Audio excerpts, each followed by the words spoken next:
Good afternoon. Today we're doing an unboxing and review of Radioddity's Commander Mini CB mobile radio CB-27.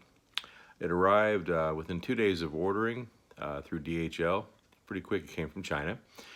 Came in a bag, which I've already taken it out of. I was waiting for a day off from work before I could do this review.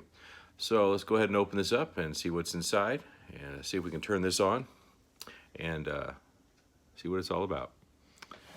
Okay, there is the box.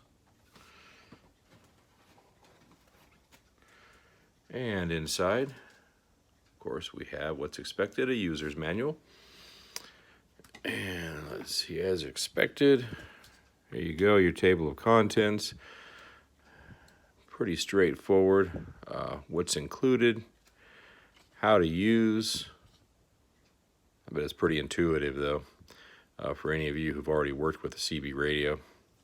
Pretty straightforward. And they've also got it in German and English. Okay, there's that. And this looks like the unit itself. And it comes with a DC power supply. And there's the unit. Very small in relation to my hand as compared to CB radios, even as short as 10 years ago. They're a lot smaller. Packaging. Okay. And there is the mic. Funny because the mic is not much smaller than the radio itself. You can see that. Okay. And this is the mounting hardware.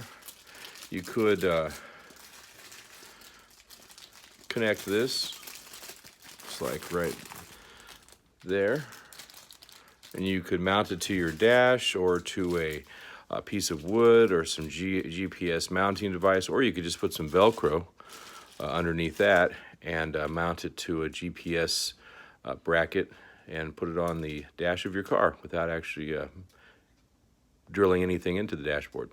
All right, well, next I'm going to go ahead and hook this up to a mobile antenna and a DC power supply that I have in my house, and I'll be right back with you.